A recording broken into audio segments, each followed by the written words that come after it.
شهدت الحلقة ال15 والأخيرة من مسلسل يد الحنة أحداث قوية ومؤثرة جمعت بين الانتصار الرياضي والمواجهة العائلية وتصاعد حدة الصراع مع عمر والصراع مع القانون. عمر صاحب النادي كيحاول يبين للصحافة أنه بطل كيدعم الملاكمة النسوية، ولكن في الحقيقة هو غارق في المشاكل.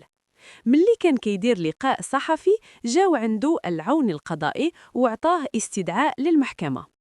البنات اللي كان كيتحرش بهم بداو كيخافوا وكيسحبوا الشكايات ديالهم، ولكن المحامي والصحفي بقاو متبعين الملف باش يبينوا الحقيقة ديال القمار والتحرش اللي كيدير. التهديد والابتزاز.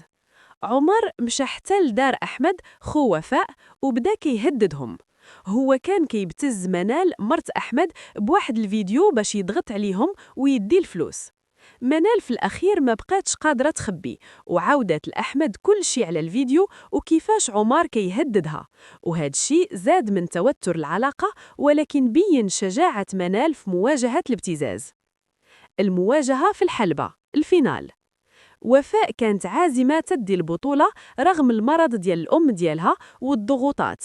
لعبات الماتش الأول وربحات، ومن بعد لقات راسها في المواجهة النهائية مع خولة اللي كيدربها عمر وصى خولة باش تضرب وفاء بلا رحمة وتستعمل العنف باش تحطمها. الماتش كان صعيب بزاف وفيه ضربات قوية، ولكن وفاء بقات صامدة حتى لآخر لحظة. الانتصار والسقوط.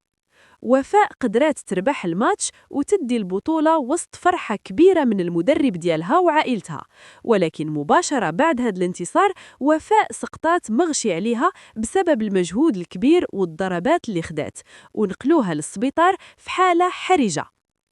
النهاية المؤثرة. وفاء في السبيطار عائلتها كلها مجموعة عليها وخايفين. الأم ديالها بقات كتدعي معها بالشفاء. ملي فقت وفاء أول حاجة سولت عليها هي واش ربحت، وطمنوها أنها بطلة وربحت البطولة. الحلقة خلات الباب مفتوح على مستقبل وفاء الصحي، ولكن مع انتصارها على الظلم وعلى عمر اللي بانت الحقيقة ديالو. باختصار الحلقة كانت كتجسد يد الحنة اللي وخا كتبان زينة خاصها تكون قوية وقادرة تضرب وتواجه المصاعب باش توصل للهدف.